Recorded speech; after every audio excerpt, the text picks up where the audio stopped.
My daughter was dying on the operating table at General Hospital. Brain surgery, touch and go. The doctor said the next 6 hours would determine if Calla would ever wake up again. Her husband Dorian was in the chapel, praying. At least that's what I thought, until I heard the champagne bottle pop. I'm Alaric Langford, 68 years old, retired insurance lawyer, 30 years investigating fraud at Pinnacle Life. I thought I'd seen every kind of human greed, every type of family betrayal. I was wrong. Through the chapel's cracked door, I watched Dorian raise that bottle to his lips. Finally, he whispered to someone on speakerphone, 500,000 reasons to celebrate. My daughter was flatlined 2 rooms away. Her husband was toasting her death. But Dorian didn't know who was listening. He didn't know that the man standing in that doorway had spent 3 decades learning exactly how to destroy people who profit from other people's pain. And he definitely didn't know that before this night was over, his celebration would become his funeral. If you want to see how a professional handles family betrayal, and why some people should never underestimate a father's love, stay with me. This story gets darker, and the revenge gets colder. But I promise you this, justice tastes sweeter than any champagne. Let me tell you how this really started. Our house on Elmwood Drive smelled like turkey and gratitude. Thanksgiving 2024 had brought our family together around the dining table I'd built 20 years ago, solid oak made to last generations. The late afternoon sun streamed through windows my wife Sarah had chosen before cancer took her 8 years back. Now it was just the 3 of us, me, my daughter Calla, and the man I'd welcomed as a son. Calla sat across from her husband Dorian, her hand resting on his arm the way couples do when they're still discovering each other after 3 years of marriage. At 32, she carried herself with the quiet confidence that came from teaching 2nd grade at Riverside Elementary for 8 years. Kids loved her because she made learning feel safe. Adults trusted her because she made complicated things simple. "Dad, you've outdone yourself with the stuffing," she said, that bright smile that reminded me so much of Sarah. "Is that the recipe Mom used to make? Every Thanksgiving for 35 years, I replied, watching her face light up with memory. These moments mattered more now, with Sarah gone and Calla living her own life. Family dinners had become precious territory, sacred ground where we maintained connections that death and time couldn't erode. Dorian raised his wine glass, a 2019 Cabernet I'd been saving for special occasions. "To Alaric," he said, his voice carrying what sounded like genuine warmth, "for taking in a stray like me and making me feel like family from day one. I never had a father figure who cared about my success the way you do." The gratitude seemed authentic, heartfelt in the way that made you believe in second chances and chosen family.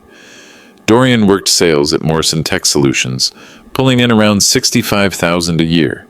Decent money in our mid-sized city, though nothing spectacular.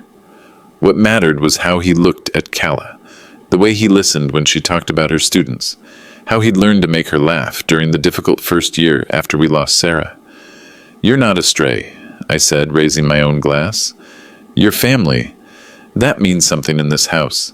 It means loyalty, protection, and putting each other's welfare above everything else." That word, family, hung in the air between us with the weight of shared holidays, Sunday dinners, and the quiet trust that builds between people who choose to care about each other. After Sarah's death, our circle had shrunk to just Calla and me. When Dorian joined us, it felt like healing, like the possibility of growth rather than just survival. Over dinner, as we'd worked through turkey and mashed potatoes, Dorian asked thoughtful questions about my career at Pinnacle Life Insurance. I'd retired 2 years earlier after 3 decades of handling claims, policy disputes, and the occasional fraud investigation that required someone who understood both the legal framework and the human motivations behind financial desperation. "The $500,000 life insurance policy you set up for Calla," he said, cutting his turkey with methodical precision. "That's really generous, Alaric. Most fathers don't think that far ahead, especially with the premiums on a policy that size. Must cost you, what, $250 a month?" $240, actually. I bought that policy when she turned 25. Premiums locked in for life. Beneficiary is currently me until she has children, then it transfers automatically to them. Standard family protection planning, something I learned from handling too many cases where families weren't prepared for tragedy. Dorian nodded with the focus of someone genuinely interested in learning. And if something happened to her now, before kids, what's the timeline for payout? Calla laughed, swatting his arm playfully. Morbid much? I'm 32. I run 3 miles every morning, and my cholesterol is better than most 20-year-olds. You're not getting rid of me that easily, husband. Just curious about the legal mechanics, Dorian said quickly, his smile apologetic. Alaric's expertise fascinates me. I've never known someone who really understood the insurance industry from the inside, the real nuts and bolts of how these policies actually work. I found myself warming to his interest, pleased that he cared enough to understand something so central to my professional identity. I explained the beneficiary structure in detail, how claims were processed, the typical timeline for payouts, the investigation protocols for policies over $200,000. Standard death claims usually process in 30 to 45 days. If all documentation is clean, I said, but anything over 200,000 triggers additional scrutiny. Financial background checks, medical record reviews, sometimes even private investigation if circumstances seem unusual. Dorian listened with the intensity of someone taking mental notes, asking follow-up questions about documentation requirements, investigation triggers, and fraud prevention measures. What kind of circumstances would seem unusual? Timing, mostly. Recent policy changes, sudden increases in coverage, beneficiary modifications within 6 months of a claim. Also, any death that involves accidents, especially if the deceased had been in good health and the beneficiary had financial pressures. Makes sense, Dorian agreed. Keeps honest people honest. At the time, I interpreted his curiosity as intellectual engagement, a young man trying to understand the world his father-in-law had navigated for decades. I even felt proud that he cared enough to learn about something so central to my professional expertise. The key thing about life insurance, I told him as we finished dinner, is that it's meant to protect families during their most vulnerable moments. When someone dies, the last thing survivors should worry about is money. That's why the industry takes fraud so seriously. People who exploit that safety net are attacking something sacred. Dorian agreed completely, his expression appropriately serious, as he absorbed the moral framework I'd operated within for 30 years. Must be satisfying work, knowing you're protecting people's most important relationships. We moved to the living room for coffee and football, and the conversation shifted to lighter topics. But throughout the evening, I noticed him returning to insurance questions during commercial breaks. How long did claim investigations typically take? What triggered additional scrutiny? Were there ways to expedite the process for families in urgent financial need? All reasonable questions from someone trying to understand his family's financial safety net. I didn't imagine that interest had a completely different motivation, or that he was essentially conducting reconnaissance for a plan that would turn my dinner table wisdom into a blueprint for murder. December brought a subtle shift in Dorian's behavior that I might have missed if I hadn't been trained to notice pattern changes in insurance claimants. He started asking Calla more questions about her daily routines, what time she left for work, which routes she preferred, whether she ever felt tired during her evening commutes. Just worry about you driving when you're exhausted, he told her one Sunday morning over coffee. Those country roads get dangerous when you're not completely alert. I'm fine, Calla laughed. I've been driving those same roads for 8 years. I could do it blindfolded. Still, Dorian persisted, maybe you should consider something to help you sleep better. You've been tossing and turning a lot lately. It was true. Calla had been restless at night, stressed about the upcoming parent conferences and standardized testing season that made every teacher's life miserable from January through March. But suggesting sleep medications seemed oddly specific for someone who usually preferred natural remedies for everything. I don't like taking pills, Calla said. You know that. Not pills necessarily, maybe something herbal. I saw this specialty coffee blend at Harrison's Gourmet that's supposed to promote relaxation. Natural ingredients, chamomile, lavender, that kind of thing. I watched this conversation from across their kitchen, ostensibly reading the Sunday paper, but actually observing the dynamic between them. There was something in Dorian's tone that struck me as rehearsed, as if he'd prepared this suggestion in advance, rather than offering it spontaneously. "Since when do you shop at Harrison's Gourmet?" Calla asked, echoing my own thought. "That place is ridiculously expensive." "I was passing by after my client meeting on Friday. Thought I'd check it out. Maybe find something special for you." His smile was warm and loving, but something about the explanation felt manufactured. 2 weeks later, I noticed Dorian had indeed purchased the specialty coffee. I saw the distinctive Harrison's Gourmet bag in their kitchen during a casual visit, and Calla mentioned that she'd tried it once but found it made her feel strangely foggy the next morning. "Maybe the lavender doesn't agree with you," Dorian had suggested. "But it did help you sleep, right?" "Like a rock. Too much, actually. I felt groggy for hours after waking up." I filed this information away without conscious intention. The way you notice things that don't quite fit the established pattern of someone's behavior. Dorian purchasing expensive specialty items wasn't unusual, but his specific focus on Calla's sleep habits was new, and his investment in solving a problem she hadn't actually complained about struck me as oddly persistent. The third piece of the puzzle appeared in late January when I stopped by their house to drop off some tax documents. Dorian was at his computer in their home office, and I glimpsed multiple browser tabs open to what appeared to be insurance-related websites. "Work research?" I asked casually. He quickly minimized the windows. "Just trying to understand our coverage better, making sure we're properly protected." But in the brief moment before the screen cleared, I'd seen enough to recognize the Pinnacle Life website and what looked like beneficiary change forms.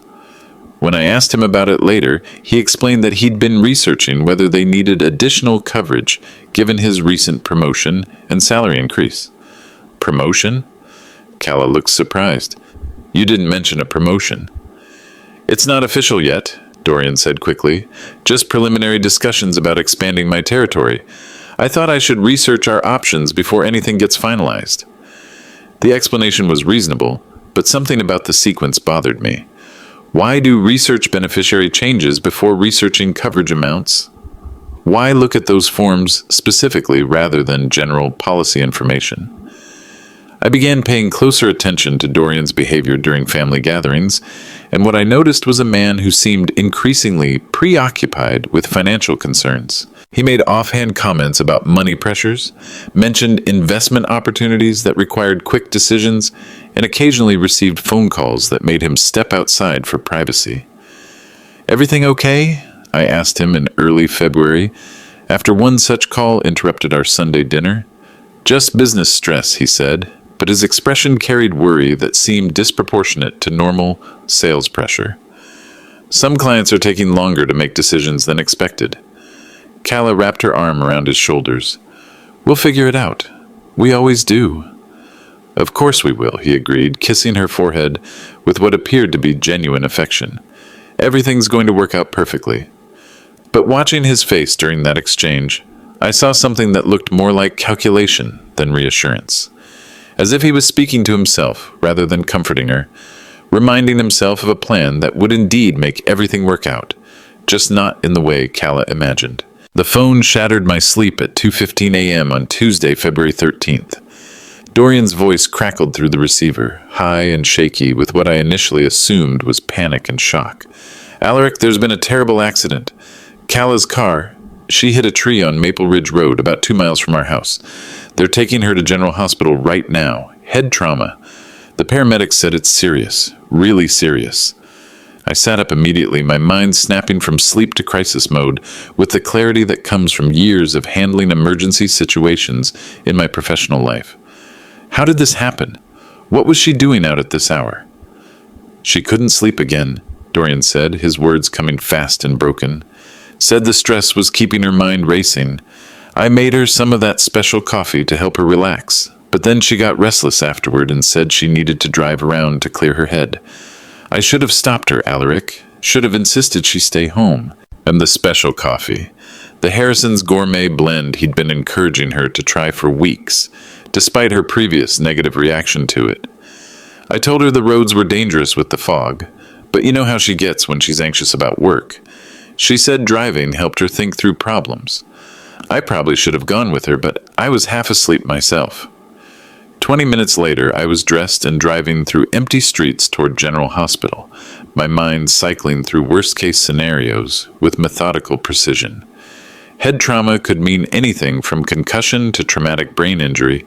The fact that they were taking her to General instead of the smaller regional hospital suggested the paramedics were genuinely concerned. But underneath my worry for Calla was a growing suspicion about the circumstances. Late-night drives weren't typical behavior for my daughter, especially on a Tuesday when she had classes the next morning. And Dorian's emphasis on the special coffee, combined with his recent research into insurance policies, created a pattern that my professional instincts couldn't ignore. The emergency room smelled like disinfectant and fear, overlaid with the coffee and exhaustion that marked the night shift in any major hospital. Dorian sat in the waiting area, his head in his hands, shoulders shaking with what appeared to be genuine grief and terror. When he looked up at me, his eyes were red-rimmed and hollow. "They won't tell me anything concrete," he said, standing to embrace me. "Just that she's unconscious and they need to run tests. Something about brain swelling. I can't lose her, Alaric. I can't lose her." His distress seemed genuine, the kind of raw emotion that's difficult to fake convincingly. But I'd spent 30 years investigating insurance claims where grieving beneficiaries had turned out to be calculating murderers, and I'd learned that desperation could produce remarkably convincing performances. "She's tough," I said, though my voice carried more confidence than I felt. "Remember when she had pneumonia 2 winters ago? She was back to work in 5 days, because she couldn't stand the thought of her kids having a substitute teacher." We sat together in uncomfortable plastic chairs, surrounded by the quiet chaos of an emergency room at night. Other families dealt with their own crises. An elderly man with chest pains, a teenager who'd broken his wrist skateboarding, a woman holding a crying infant. The fluorescent lighting made everyone look sickly and afraid. Dr. Evander Cross emerged from the trauma bay at 3:45 a.m. I'd known Evander since our college days at State University. We'd reconnected when I moved back to town after retirement, playing golf most Saturday mornings and sharing dinner occasionally. Seeing him in surgical scrubs instead of his usual khakis made everything feel more serious. "She's stable," he said immediately, reading the desperation in our faces. "But there's significant brain swelling from the impact. We need to operate immediately to relieve the pressure. It's a standard procedure, but there are always risks when we're working around brain tissue." "What are her chances?" I asked, my insurance background making me comfortable with direct questions about probability and risk assessment. "Good, if we operate within the next hour. The longer we wait, the more complicated things become. But there's something else we need to discuss, Alaric." Evander's expression shifted to the carefully neutral look doctors use when delivering concerning information. "Blood work shows traces of Ambien in her system, about 0.3 milligrams, which isn't dangerous by itself, but combined with late-night driving..." My stomach dropped. "Ambien?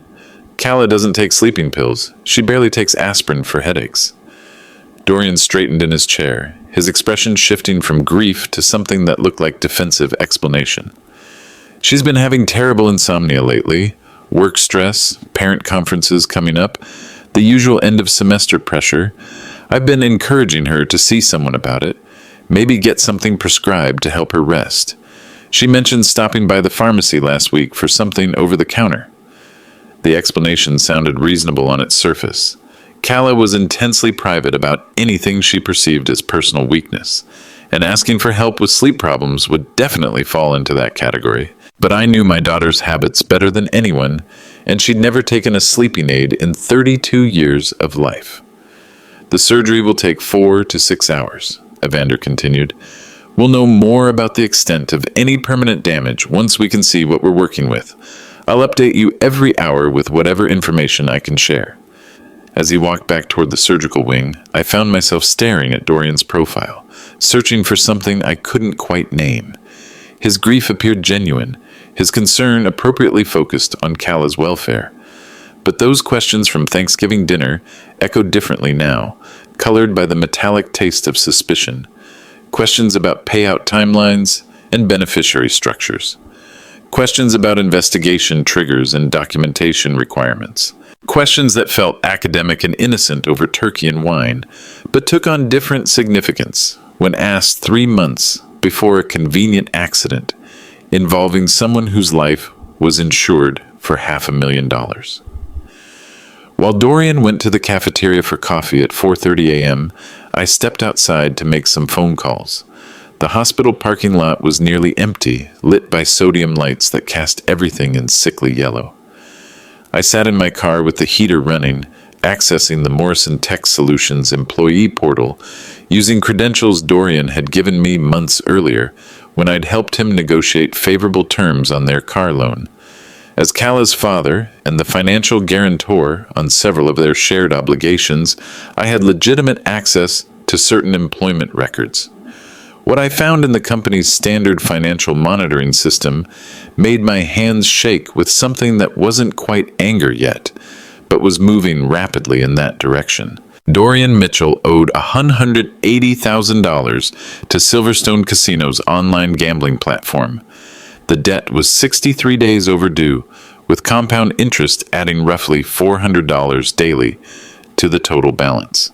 His annual salary of $65,000 couldn't cover the monthly minimum payments, let alone make meaningful progress against the principal.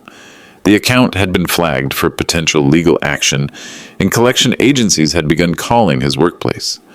More disturbing was his browser history, accessible through the company's standard employee monitoring software. 47 searches in the past 6 weeks related to life insurance payout timeline, accelerated claim processing for widowers, brain injury survival rates, and challenging insurance claim denials. He'd researched everything from typical investigation protocols to the specific documentation required for expediting claims over $200,000. I sat in the parking lot staring at numbers that told a story I didn't want to believe. Dorian had motive. Clear, desperate, overwhelming financial pressure that made $500,000 look like salvation rather than blood money. He had opportunity, access to Kala, knowledge of her routines, the ability to influence her decisions about medication and late-night activities. And now, apparently, he had means. Whatever had put prescription-strength Ambien into her system and convinced her to drive impaired through foggy conditions on winding country roads at 2:15 in the morning. But wanting money and attempting to murder your wife for it existed in different moral universes. I needed more evidence before I could accept that the man I'd welcomed into my family, the man I'd grown to love as a son, was capable of such calculated evil. I called Cassian Burke from my car. We'd worked together at Pinnacle Life for 15 years before he'd moved into private practice, specializing in insurance law and fraud investigation. If anyone could help me navigate the legal and ethical minefield I was beginning to recognize, it was Cassian. Alaric, it's almost 5 in the morning. This better involve life or death. It might, I said, choosing my words carefully. I need your expertise on a hypothetical situation involving potential insurance fraud. Long pause. I could hear him shifting in bed, probably reaching for the notebook he kept on his nightstand for exactly these kinds of calls. That's a very specific hypothetical, even for you. Are we talking about criminal fraud or civil liability? Potentially both. If someone wanted to change a life insurance beneficiary after the policyholder was incapacitated, what would that process look like? Jesus, Alaric, you're talking about your family, aren't you? I explained everything. Kala's accident, Dorian's gambling debt, his browser history, the Ambien in her system, his recent interest in policy details and beneficiary structures. Cassian listened without interrupting, his legal mind processing the implications and building the case framework that would either destroy my son-in-law or prove my suspicions wrong. You need 3 things immediately, he said when I finished. First, secure the existing policy. File a protective amendment naming yourself as irrevocable beneficiary pending completion of a fraud investigation. It's Form 285B, requires notarization but not court approval if you can demonstrate reasonable suspicion of beneficiary fraud. Second, document everything with timestamps and witnesses. Financial records, medical reports, anything that establishes timeline and motive. Third, if he's really planning what you think, he'll reveal himself under the right pressure. People committing insurance fraud almost always celebrate prematurely. The psychological stress of maintaining innocence while planning to profit creates a compulsive need to share the excitement. And if I'm wrong about all this, then you owe your son-in-law a significant apology and probably some expensive family therapy. But if you're right, Alaric, you're not just looking at insurance fraud. Someone who would drug their spouse and encourage impaired driving is definitely capable of trying again if the first attempt fails to achieve the desired result. I hung up and stared at the hospital's glowing windows. Somewhere inside those walls, surgeons were fighting to save my daughter's brain while her husband potentially planned how to spend the insurance money he'd receive if they failed. The moral contrast felt obscene, like watching someone choreograph a celebration dance at a funeral. 24 hours later, I had assembled the tools I needed for what Cassian called controlled exposure investigation. The digital recorder was small enough to fit invisibly in my shirt pocket, completely legal under our state's one-party consent laws for audio surveillance. Cassian had helped me prepare the Form 285B paperwork to change Cala's beneficiary designation back to myself if circumstances warranted emergency action. But I still needed Dorian to reveal his true intentions clearly enough to build a criminal case that would protect Cala from future murder attempts and potentially save other women from becoming his subsequent victims. The opportunity came Wednesday night at 11:30 p.m. Cala remained unconscious following her surgery, though Evander reported that the procedure had been completely successful and her vital signs were strengthening steadily. Dorian hadn't left the hospital in 38 hours, playing the role of devoted husband with what appeared to be tireless dedication. I found him in the family waiting room, staring at his phone with the glassy-eyed exhaustion that comes from sustained emotional stress. The room smelled like stale coffee and industrial disinfectant, lit by fluorescent bulbs that made everyone look pale and sick. "How are you holding up?" I asked, settling into the chair across from him with careful casualness. He looked up with hollow eyes that carried what appeared to be genuine anguish. "I keep thinking about everything that's gone wrong lately. The money problems, the stress Cala's been under at work, the casino debt that's been eating me alive for months. If something happens to her, at least the insurance money would solve that part of our problems." I kept my expression neutral and supportive, though my heart rate accelerated. "The 500,000 would certainly eliminate your debt situation." "Exactly. I mean, obviously I'd rather have her healthy and happy than deal with all this medical uncertainty. But if God has other plans for her..." He shrugged with practiced sadness that didn't quite reach his eyes. "Maybe it's better this way. The money could solve everything that's been wrong with our lives lately." The recording device in my shirt pocket captured every word with digital clarity that would be admissible in court. "Have you thought about what you'd do afterward?" I asked, keeping my voice conversational and supportive. "If the worst happened and you found yourself starting over?" For the first time in 2 days, I saw genuine animation cross Dorian's face. His posture straightened slightly, his eyes focused with what looked like excitement rather than grief. "I've actually been researching grief counseling programs and therapeutic travel options. Taking time to heal properly, you know? Maybe some extended time in warmer climates to process everything. There's this resort in Thailand that specializes in helping people work through major life transitions." Thailand. He was planning luxury vacation destinations while his wife fought for consciousness 20 feet away. "What about Cala's sister? Naira would want to be involved in any major decisions about memorial services or estate issues." "Naira and I have talked extensively about all that," Dorian said, his tone shifting to something more collaborative than grief-stricken. "She understands that I'd need space and time to process everything properly. She's been incredibly supportive through this whole situation, really understanding about the practical aspects. Something in the way he said supportive and practical aspects made me push harder. How has she been helping specifically? She gets how hard this is for me financially and emotionally. The gambling debt, the medical decisions, having to think about logistical issues when all you want to do is grieve properly. She's been helping me work through the administrative side of things so I can focus on the emotional processing, practical aspects, administrative side, logistical issues, as if my daughter's potential death was a business problem requiring efficient project management. I'm curious about something, I said, maintaining my conversational tone. How did Calla end up driving that particular night? You mentioned she was anxious, but late-night drives really aren't typical behavior for her. I made her some coffee around midnight. That special blend I'd picked up at Harrison's Gourmet, the one with chamomile and lavender that's supposed to have calming properties. She said it made her feel pleasantly relaxed and a little foggy, so I suggested a short drive might help clear her head and get her ready for sleep. The Ambien. He'd dissolved prescription sleeping medication in specialty coffee, creating perfect cover for why she'd consumed a drug she'd never willingly taken. Then he'd encourage her to drive while chemically impaired through foggy conditions on winding country roads. The coffee helped her relax initially, for about 20 minutes. Then she got restless and said she felt too wound up mentally to sleep, even though the coffee had made her physically drowsy. I probably should have insisted she stay home and just deal with the insomnia, but I thought fresh air and familiar neighborhoods might help her process whatever work stress was keeping her awake.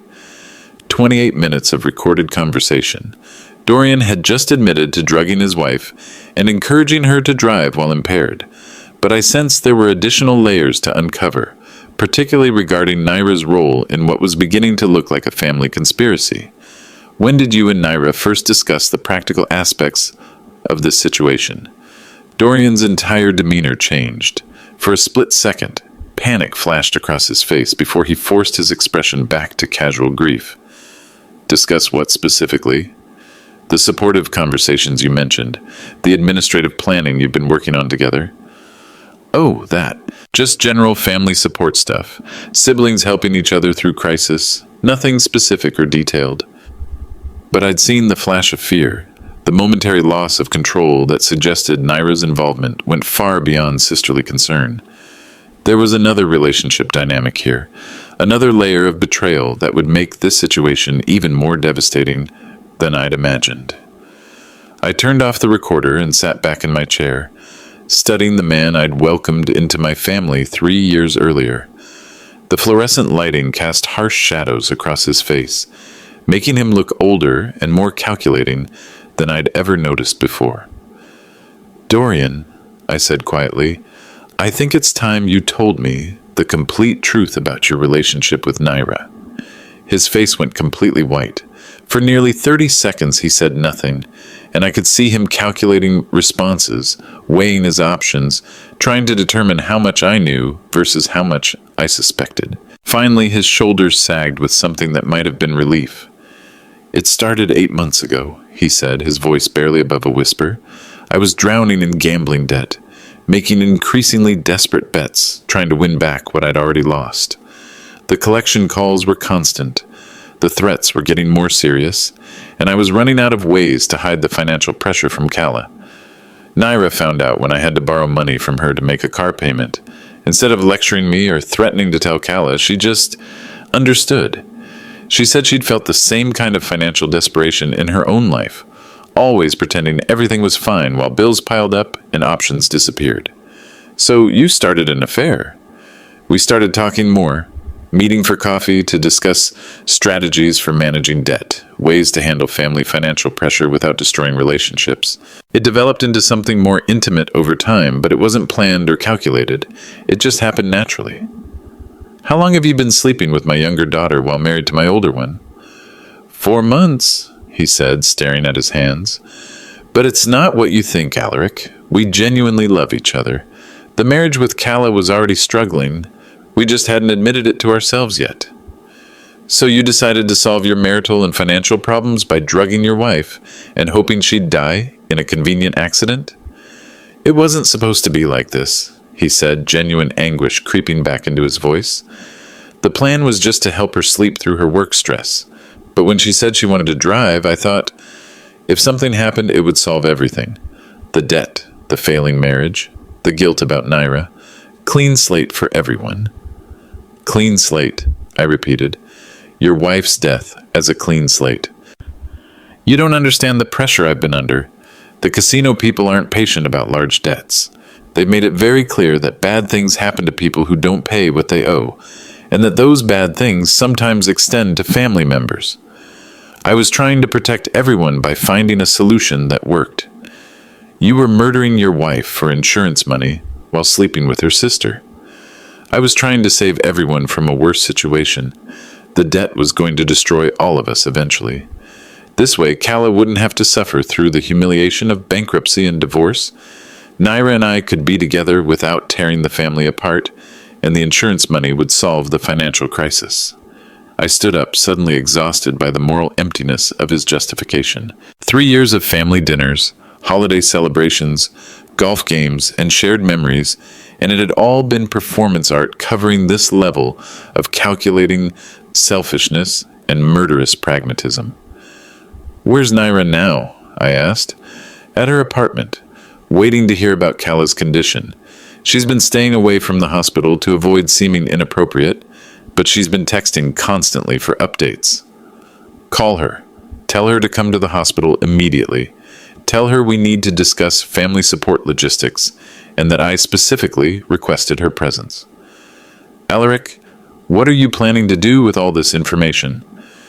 I'm planning to give both of you a choice between accepting consequences or facing much worse ones. Naira arrived 45 minutes later, rushing through the ICU doors with the urgent concern of a caring sister. At 28, she'd always been the more dramatic of my two daughters, prone to emotional intensity and complicated relationships that never quite seemed to stabilize into lasting commitments. She was taller than Kala, with darker hair and sharper features that made her appear more sophisticated but less approachable. Her job in marketing for Henderson and Associates required polished presentation skills, and she carried herself with the confident poise that came from making successful sales presentations to corporate executives. But watching her embrace Dorian in the waiting room, seeing the way their eyes met with intimate familiarity, I understood that her concern wasn't entirely about Kala's medical condition or family solidarity during crisis. How is she? Naira asked me, her voice carrying appropriate worry and sisterly affection. Stable and improving, Dr. Cross expects her to regain consciousness within the next 24 to 48 hours, and he's optimistic about full recovery with minimal lasting effects. I watched Dorian's face carefully as I delivered this news. For just a moment, disappointment flickered across his features before he composed himself into appropriate relief and gratitude. That's wonderful news, he said, his voice carrying forced enthusiasm that didn't quite mask his underlying frustration. Such a tremendous relief after all this uncertainty and fear. Yes, Naira agreed, though her smile seemed more forced than genuinely joyful. We've been so worried about her, about the whole family really, and how we'd all cope if the worst happened. The phrase whole family hung in the air like an admission of collective rather than individual concern. I excused myself to get coffee from the vending machine, knowing they'd assume privacy for conversation. The hospital cafeteria was nearly empty at this hour, lit by the same harsh fluorescent bulbs that made everything look institutional and temporary. I positioned myself at a corner table with a clear view of the waiting room, about 50 feet away but with perfect sight lines. From this distance, I watched my younger daughter and my son-in-law lean close together in conversation that was clearly intense and urgent. Naira's hand rested on Dorian's arm with the casual intimacy that spoke of physical relationship, not sisterly comfort. Their body language was that of lovers and conspirators, not relatives united in concern for a family member. I activated the recorder and returned to the waiting room, approaching them from behind so I could capture their conversation before they noticed my presence.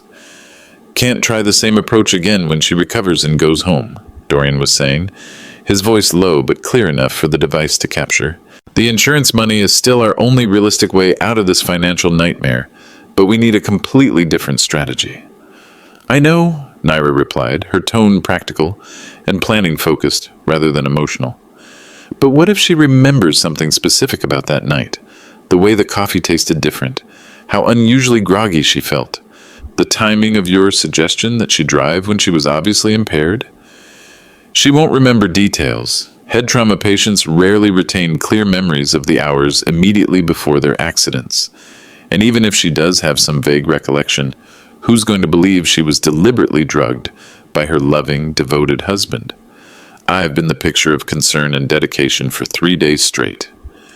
"Still, we need to consider alternative approaches for the future," Naira continued. "What if we made it look like depression or psychological breakdown? She's been stressed about work, worried about her students' standardized test performance. People might understand if she made a permanent decision about ending her emotional pain." They were discussing suicide, not just insurance fraud or another accident, but staging my daughter's recovery as a mental health crisis that ended in deliberate self-harm designed to look like the tragic but understandable result of overwhelming psychological pressure. "The timing would have to be perfect," Dorian mused, "long enough after the accident that it doesn't seem directly connected, but soon enough that the depression angle seems believable as a delayed reaction to trauma, maybe 6 to 8 weeks into her recovery." "I could help establish a pattern of concerning behavior that people would remember afterward," Naira offered with the casual efficiency of someone discussing event planning rather than murder. Dorian stood up too quickly, knocking over his coffee cup and sending brown liquid across the waiting room table. "Alaric," he stammered, "we were just discussing family support strategies and long-term planning for Kala's recovery process." "I heard exactly what you were discussing," I said, pulling out the digital recorder and placing it on the table between them. 41 minutes of it, actually. The small device looked insignificant sitting there among coffee cups and medical brochures, but it contained enough evidence to destroy both their lives completely and permanently. "You have 2 choices," I continued, my voice steady despite feeling like I was standing at the edge of a moral cliff. "Option 1. I take these recordings to Detective Harrison at the police department, District Attorney Chen's fraud investigation unit, and Pinnacle Life's criminal claims division. Based on what I've documented, you'll face attempted murder charges, insurance fraud, conspiracy to commit murder, and elder financial abuse for targeting my family's assets." I let that sink in while watching their faces process the magnitude of their legal exposure. Dorian looked sick. Naira had started crying.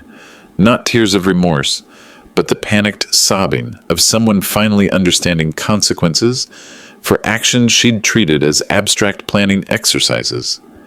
"Given the clear premeditation evident in your planning, the obvious financial motive, and the ongoing conspiracy to commit additional murders, you're looking at 15 to 25 years in state prison. Dorian, your gambling debts will be the least of your problems when you're trying to survive in general population, as someone who attempted to murder his wife for money." "Option 2, I continued, reaching into my jacket for documents I'd prepared with Cassian's help over the past 24 hours. "You accept my terms for resolving this situation privately, which will allow you to rebuild your lives elsewhere without destroying them completely." "What kind of terms?" Dorian asked, his voice barely audible. I slid the first document across the table. "You file for divorce from Kala immediately. No contest proceedings, no community property claims, no alimony requests, no contact with her during recovery or afterward. You walk away from this marriage with nothing except your personal belongings and your complete gambling debt." The divorce papers had been drawn up by Cassian's firm, designed to expedite the process and eliminate any financial entanglement between Dorian and my daughter. "Second," I said, sliding another document toward Naira, "you cut all contact with this family permanently and completely. No phone calls, no text messages, no social media interaction, no attempts to communicate through mutual friends or colleagues. You move out of state within 30 days and establish permanent residence somewhere that ensures you'll never accidentally encounter Kala during her recovery or future life. The restraining order application was already prepared, requiring only signatures and notarization to become legally binding and enforceable across state lines. Third, Dorian, you enter a certified gambling addiction treatment program within 72 hours and agree to supervise debt repayment with professional financial oversight. Every penny you earn above basic subsistence living expenses goes toward resolving your Silverstone Casino debt until the full $180,000 is repaid with interest and penalties. What happens to the recordings if we agree to all this? Naira asked through her tears. They disappear permanently. You both get genuine second chances to build lives that don't involve destroying other people's families or profiting from murder. But understand this clearly.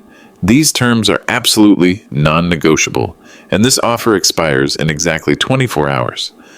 And if we try to contact Kala or deviate from these agreements, then I pursue criminal prosecution with every resource at my disposal, plus civil suits for emotional distress, attempted murder, and conspiracy. I'll also ensure that every insurance company in the country knows your names and faces, making it impossible for either of you to ever benefit from life insurance policies on future spouses or family members. Dorian's hands shook as he picked up the divorce papers, scanning the legal language that would end his marriage and eliminate any claim to the life insurance policy that had motivated his attempted murder. How do we know you won't use the recordings against us later, even if we comply perfectly?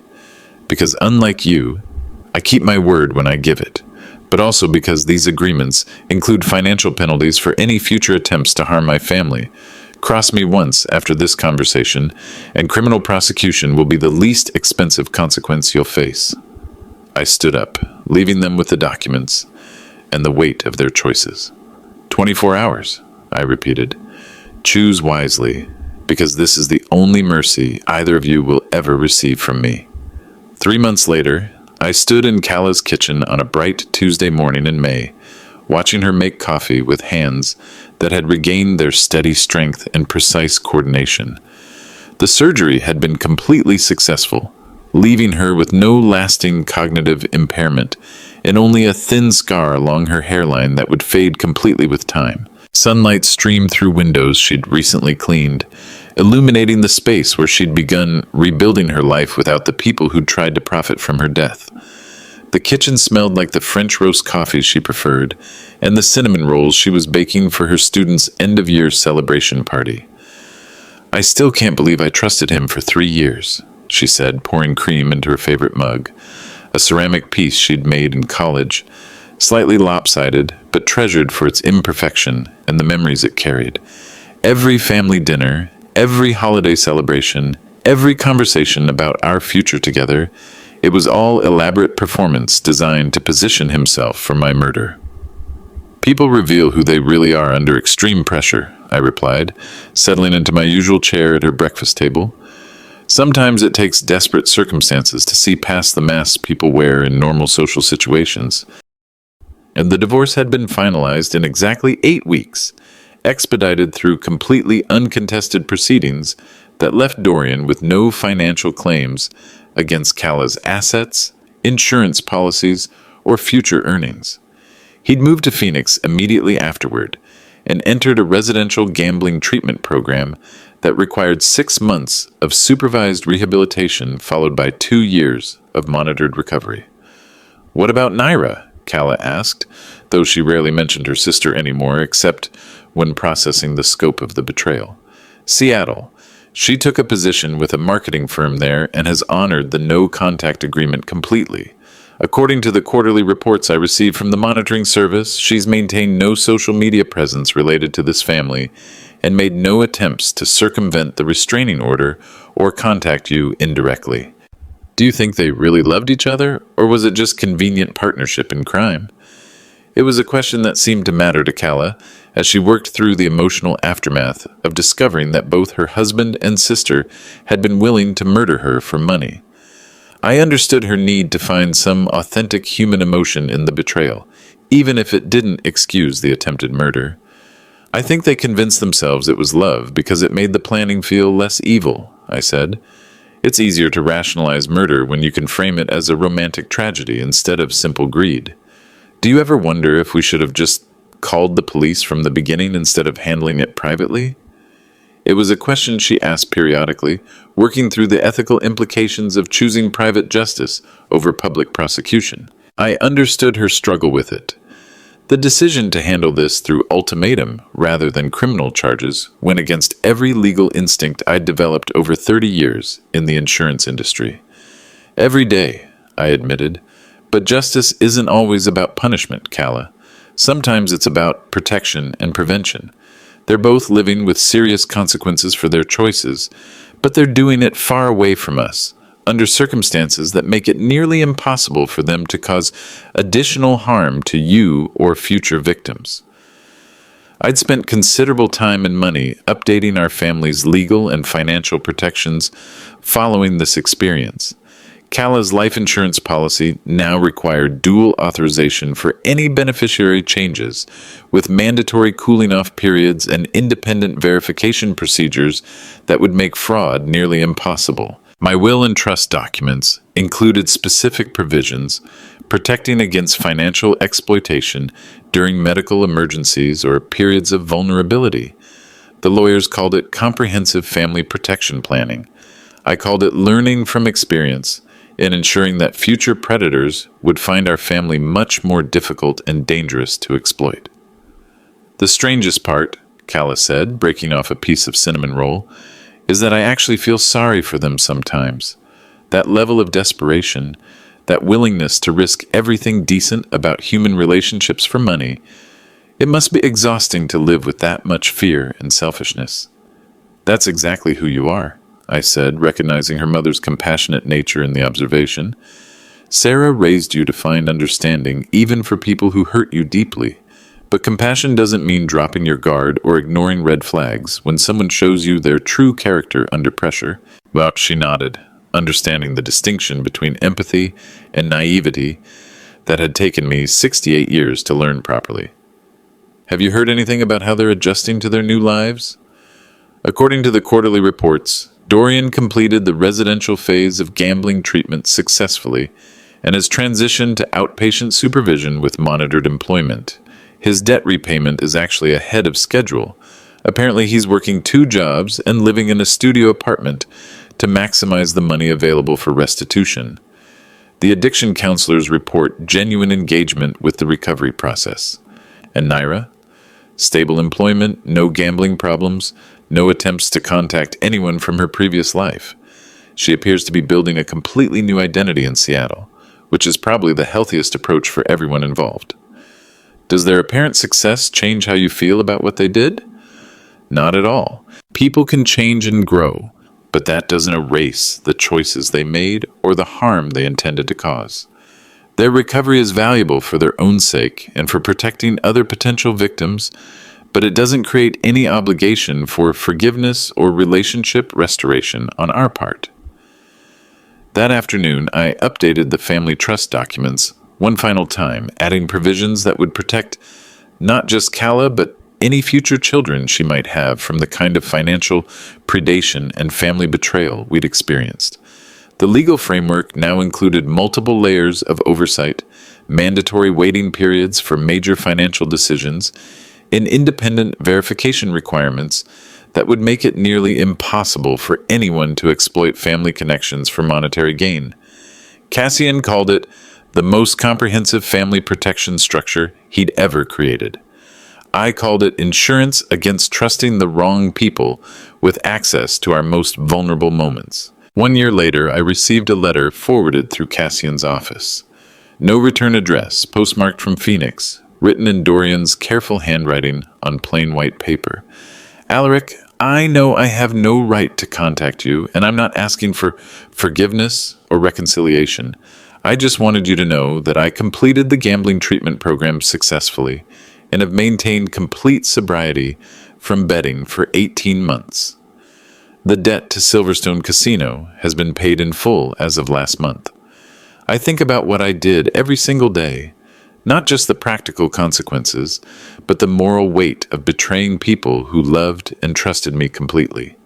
I can't undo those choices, but I'm trying to build a life that honors the second chance you gave me instead of the severe punishment I deserved. I hope Kala is happy and healthy. She deserves so much better than what I brought into her life.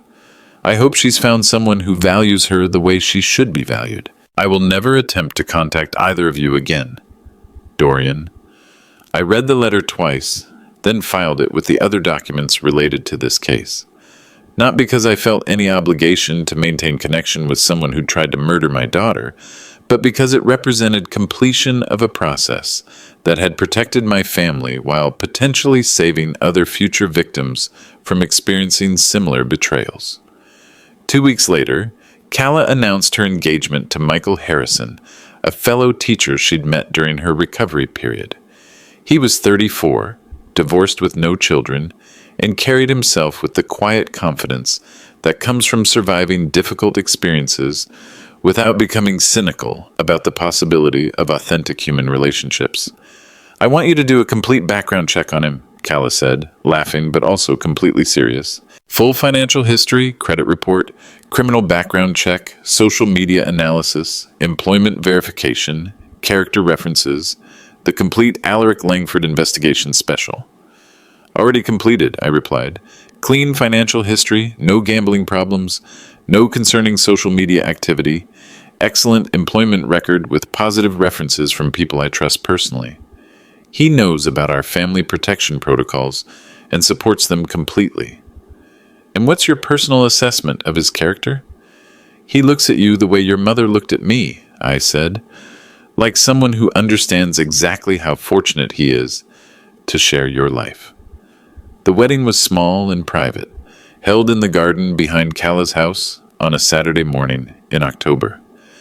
Michael's family was warm and genuine, the kind of people who understood that trust was earned through consistent actions over time rather than inherited through social connections or family obligations. During the ceremony, I thought about the difference between love and possession, between protecting someone and controlling them, between family loyalty and enabling destructive behavior. The lessons I'd learned from Dorian and Naira's betrayal had made me a more careful judge of character, but they hadn't made me cynical about the possibility of genuine love and trustworthy relationships. As I watched Kala exchange vows with someone who valued her life more than any insurance policy, I understood that protecting the people we love sometimes requires the courage to act when action becomes necessary, the wisdom to recognize threats before they become tragedies, and the strength to enforce consequences that preserve what matters most. The $500,000 life insurance policy remained active, but now it protected the person it was meant to protect, with multiple safeguards that would make it impossible for anyone to exploit family relationships for financial gain. Sometimes justice looks like dramatic courtroom victories and public vindication. Other times, it looks like quiet Saturday mornings with your daughter and her husband, drinking coffee in a kitchen that no longer holds any secrets, surrounded by people who understand the difference between love and exploitation. Both approaches have their place in protecting what matters. Both require the courage to act when action becomes necessary, and both create the possibility for genuine healing, not just for survivors, but for families wise enough to learn from experience without being destroyed by it.